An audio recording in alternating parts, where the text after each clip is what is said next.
it is time to talk about Assassin's Creed Shadows. And I think this is going to bring us all together again, right? Let's all get back to the table and stop arguing like an Italian family that got no food, right? Let's talk about this. So, Shohei Kondo. You guys remember who Shohei Kondo is? If you don't, I'm going to show you who Shohei Kondo is. He is the gentleman that got his video removed from YouTube simply because it was considered to be hate speech, right? That was proven to not be true, obviously, and he got his video reinstated. And thankfully, this man got Streisand, where he had 20 some odd thousand subscribers. Now he's over 40,000 subscribers and growing every single day. So good for him, man. Good for him. He put out a new video because after the backlash had happened regarding the last video,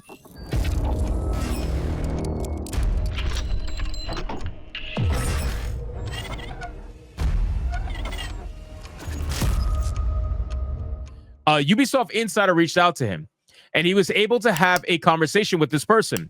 Now, he said that he's still having the conversation with this person, so this is only the first part of this video, that it's actively still happening, but he wanted to put out in video some of the stuff that was said by this insider. And I got to tell you, when you start seeing what some of this stuff is actually saying from this person, a lot of the stuff that Ubisoft is doing is going to make a lot more sense. You're going to start realizing, oh, yeah, that sounds like something Ubisoft would do when they're trying to be very lazy in representing Japan.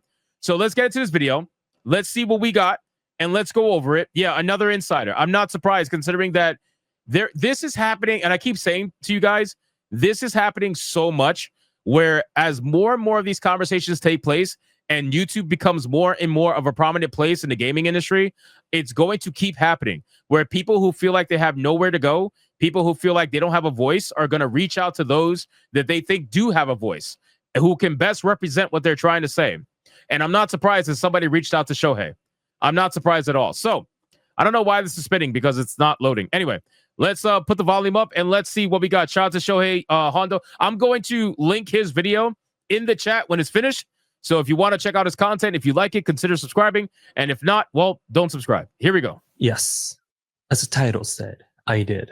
I mean, technically, I'm still interviewing them. I guarantee this is real. I check their profile, the social medias, and also I check LinkedIn. So they reached out after the backlash of the video I posted on Twitter, X, and we started having some conversation. There's someone who had worked on other Ubisoft games during the time Assassin's Creed Shadow was developed. And also looks like they worked to another gaming company too. So obviously they're not going to give away the person's voice. They're not going to give away the person's name. So Shohei is going to use a fake name, and also he's going to use AI to read what the person said. Just so you're aware. He also altered the way that the person writes so that they cannot be easily discovered. Too bad Smash AT doesn't do this. Maybe his insiders will be a little bit more safer, but that's besides the point. Anyway, just so you know, here we go. He's smart. He's a smart guy. So today, let Jeremy G read. Our conversation started with this topic. I wanted to give you some insight into the destroyed shrine situation as a developer. In video games, objects are typically called props.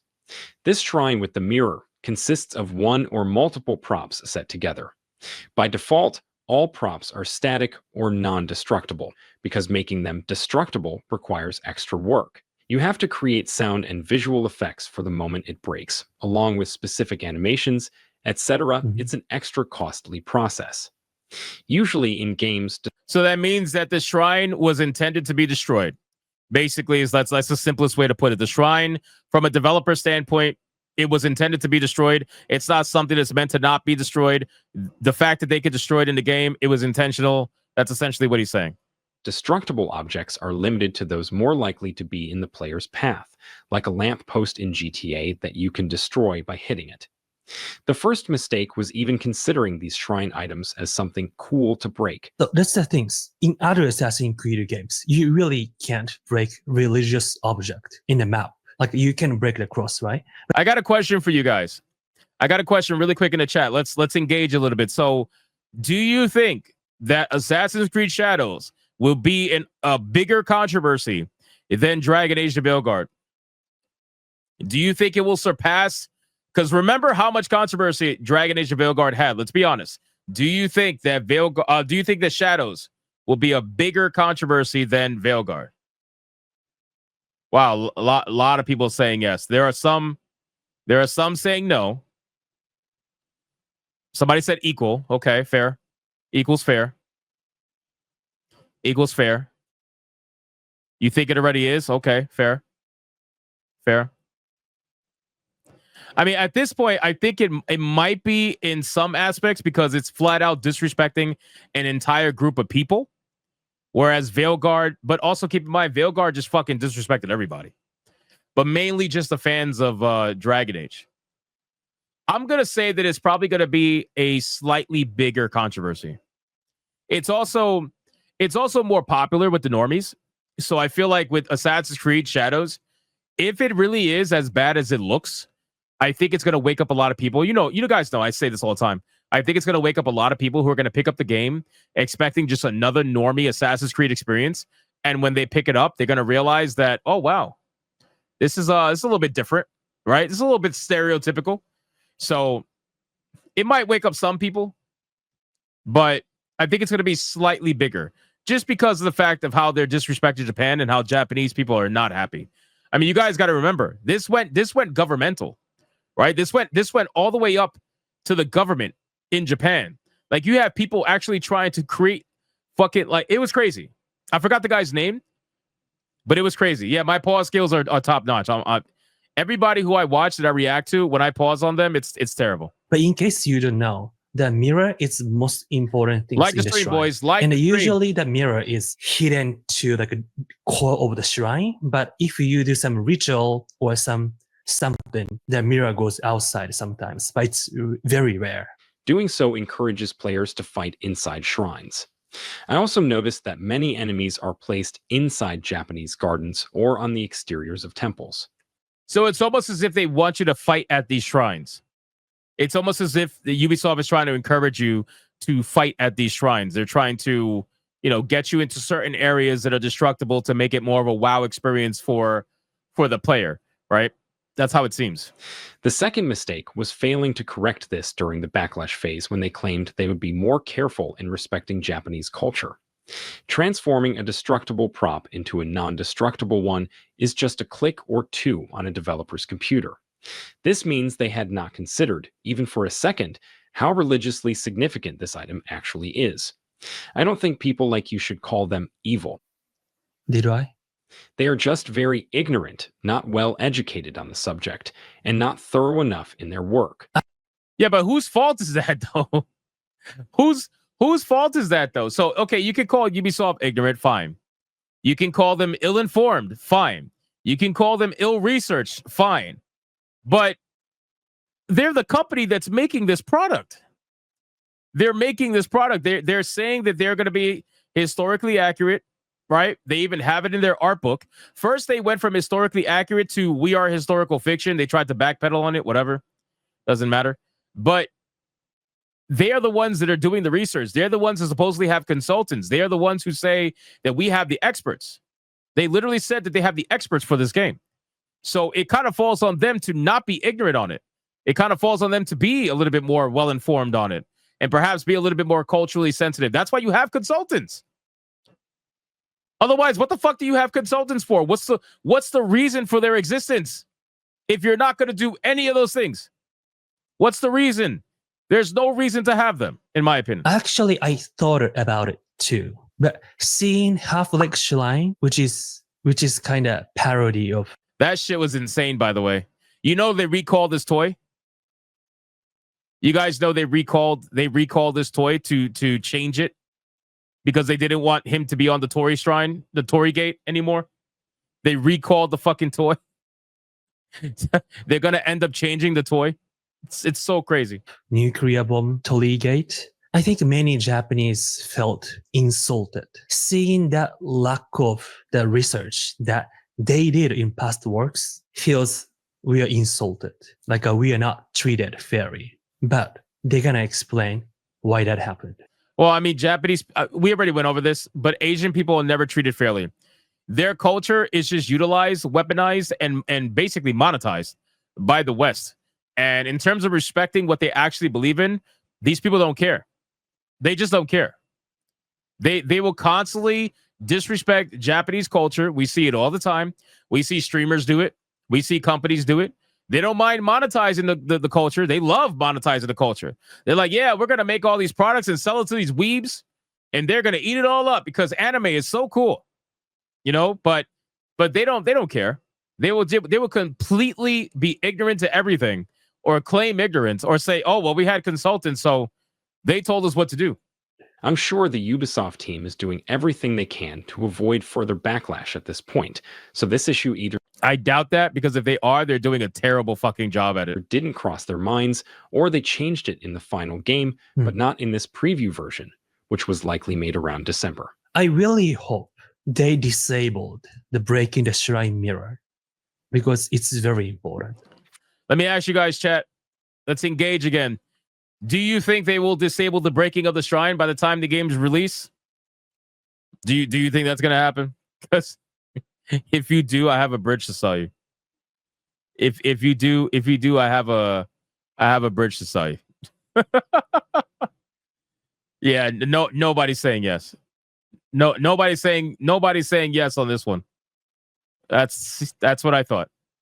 That's what I thought. Okay, I'm just wanted to make sure we were on the same page on that. For one. example, fixing the Maki says they will change it. Really? Okay, fair enough. All right, we did have one person say they will change it. I think they're not going to change it, but that they're going to patch it later. If it really becomes a big problem, I think they will patch it later, but they're not going to change it at release, in my opinion. But of course, we could be wrong. Who knows? extremely tall and unrealistic Sakura trees is probably too late now. I'm sure they were aware they were too big, but sometimes in games, developers decide it's less realistic, but it looks cool. In this case, see that mindset, what he just said about developers ignoring historical accuracy and basically exaggerating certain things that have to do with certain cultures because it looks cool. That's the kind of people that look at things and they're like, oh, that's so anime, right? They look at things that are just visually and they don't actually care about respecting the culture they're looking at. It's the same thing here with the Sakura tree, right? Obviously, people are saying the Sakura trees are too tall. They're in the wrong season. They're everywhere, and quite frankly, it's because these developers probably are obsessed with the Sakura trees. And they said, you know what? We're going to put them everywhere. It's so cool. It's so Japanese. Oh, this is so Japanese. Yeah. Normies are going to eat up this aesthetic and they're going to be like, yep, this is all very Japanese. As long as you see the Sakura tree, it's all Japanese, bro.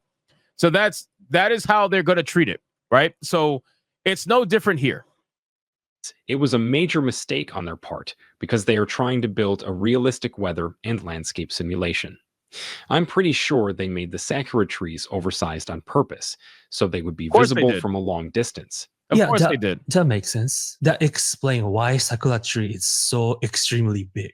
However, their mistake was underestimating how important Sakura is in Japanese culture, where everyone knows their details very well. So having these interviews, I started to think there's a good people in Ubisoft. So it looks like the person I interviewed, they really understand what Japanese think. And I asked the question. The question I asked is, what made you decide to talk to me about this controversy?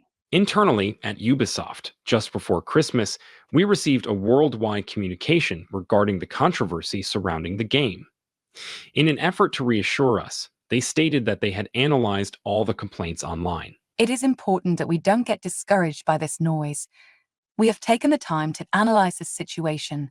They represent a small yet vocal minority, and it is important to differentiate between the haters and those who provide constructive feedback.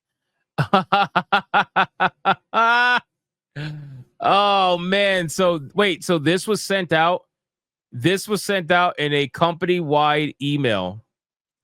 This was sent out a company-wide email at Ubisoft. Here's the funny thing, right? So they said it's important that we don't get discouraged by the noise. Okay, fair enough, no problem. We have taken the time to analyze the situation, which means they didn't. And that supposedly we represent a small yet vocal minority, and it is important to differentiate between the haters and those who provide constructive feedback. Dude, you know what's hilarious? How many times have we heard studios, developers urinalists, all kinds of people say that we are just a small vocal minority. How many times have we heard that? We're just white. What was that, Firewalk Studios? We're just white noise? Is that right? Do you guys remember that? Firewalk Studios said that we're just white noise. That's it. That's all we are. And now look at them. All they hear is white noise on the unemployment line. So now we got it again. Bro, these people are so insane and so up their own ass that they genuinely do not want to acknowledge the discourse that's happening around their video game. And they're trying to claim that most of it's just haters and to try to look for those who provide constructive feedback. You guys are not looking for those that provide constructive feedback. You're looking for shills. That's what you're looking for. You're looking for someone to tell you there's nothing wrong with your game. Everything's fine. 10 out of 10. Give me some free swag. That's what you're looking for. So based off of this, I can already tell that you're not going to change anything. I think it's pretty obvious at this point. They're not changing a thing. I wonder where my first video went. So you mean to tell me that Japan is all just vocal minorities? You mean to tell me that they're not giving you constructive feedback when they're telling you all the things you got wrong that your own supposed experts told you was fine? Okay. Haters or constructive feedback?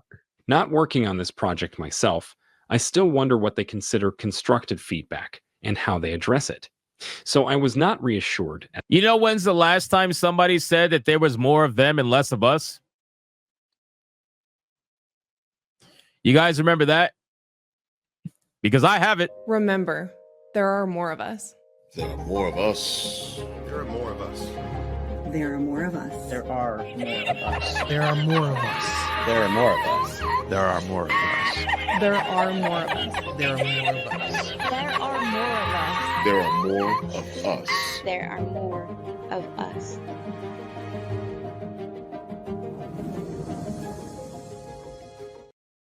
No, there isn't. No, there isn't. Not at all. As they had hoped. We were instructed not to comment on these attacks and to ignore them. From the outside, That's another leaks stated too, right? Because I've heard of it. it seemed as though the only issue they acknowledged from the community was Yasuke being African and his origins in Japan. They did not communicate to us, their worldwide employees, any specific mistakes in game design, story, or the portrayal of Japanese culture. However, they did state in both internal and external communications that they were working to improve as many inaccuracies in the Japanese setting as possible. For example, the shapes of tatami mats. A little sad not to see square tatami mat. Yet, they were very vague and did not clearly explain why addressing these inaccuracies had suddenly become so important before release. Around the same time, reports surfaced online stating that the first... It almost feels as if Ubisoft has spent the majority of every single month for the last 4 to maybe 5 months or so just saying sorry. That's literally it. That's all Ubisoft has been doing. They've been spending the last 5-6 months just saying sorry. It's like, oh, we're sorry for that. We're sorry for that. We're sorry for this. We're sorry for that. We'll change this. We're sorry. We're sorry. It's like, bro, who did you hire for your expertise? delay of the game was partly to address historical accuracy. Meanwhile, a respected leaker claimed that some of Yasuke's story and how he's portrayed in the game is being altered. Yeah, so it's because for the marketing in Japan, they Guys, like the stream. We are nearly at 1,000 viewers. And that means a lot to me. We are nearly at 1,000 viewers concurrent, proving that even on a random weekday, we are still Bigot Army strong. No matter how many people left us, supposedly, we are still Bigot Army strong, my guy. And we are absolutely kicking ass. Thank you so much, everybody, for getting us to the almost 1,000 concurrent viewership mark, even after everything. I appreciate you. really said like historically accurate, and then they care about historical accuracy. And seeing a lot of inaccuracy as a Japanese feels insult or like looking down on or really ignored. Like it feels like oh, it's like a just Japanese culture, like just like a samurai cherry blossom done. That's what we felt. I don't have precise information about this, but it was clear they were concealing major mistakes in Yasuke's storyline, Well, that was which obvious. led to re-recording some audio lines and editing certain cinematics. It's definitely whether Yasuke was samurai or not. Because in the beginning, even in Wikipedia, Yasuke was a samurai, right? But now, after this controversy, there's a lot of Japanese real historians started saying there's almost impossible to call Yasuke samurai at a time. I'm not going to talk about this. Just Google it if you doubt. He wasn't. Just plain and simple, he wasn't. And again, nobody would care if you weren't claiming to be factual and historically accurate.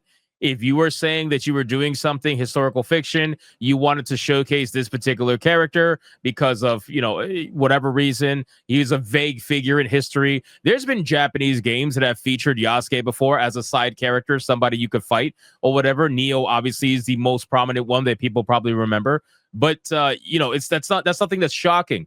But the fact of the matter is, you chose to not only use him to represent, supposedly in your words, all of feudal Japan, you also chose him to represent, in your words, and by your words I mean Ubisoft, you chose to represent, in your words, the samurai spirit. So somebody who was never a samurai, somebody who has 1 page or less of historical context that says absolutely fucking nothing about him being a samurai, you wanted to call him the legendary African samurai and then say that he represents the entire samurai spirit of feudal Japan. Come on. Like, can we make this distinction here that that's probably a little fucking stupid? Can we make that? Can we make that distinction? There's a reason why people have no issues with Afro Samurai and have all the issues in the world with your particular Yasuke. So again, my main concern was that the debate seemed to focus primarily on whether Yasuke was technically a samurai in title or simply a legendary warrior. This seemed like a very minor detail compared to the broader complaints circulating online. So next question I did is, how do you personally see this controversy? I personally feel really uncomfortable and ashamed to work for a company that allowed such a debacle to happen. I truly regret the lack of serious preparation in depicting the Japanese setting and the failure to recognize content that could lead to cultural incidents. All right, so this part right here, this is where I stopped in my video. So anything after this, I have not seen yet. I have not seen any of this. But just leading off, like I ended on my video, I said that the biggest issue for them is the cultural, you know, let's just call it insensitivities, the cultural big-time fuck-ups that Ubisoft has done regarding this game, and something that they should not have done, because quite frankly, they said they have experts. They have an internal expert. They have consultants that are hired from the outside. They supposedly reached out to all these people to understand certain cultural aspects of Japan, and yet they failed at so many of it. This is the biggest issue that people have with this game, especially Japanese gamers. It's the biggest issue. The fact that they secretly hid and fixed the worst mistakes before release, without taking responsibility or admitting their errors.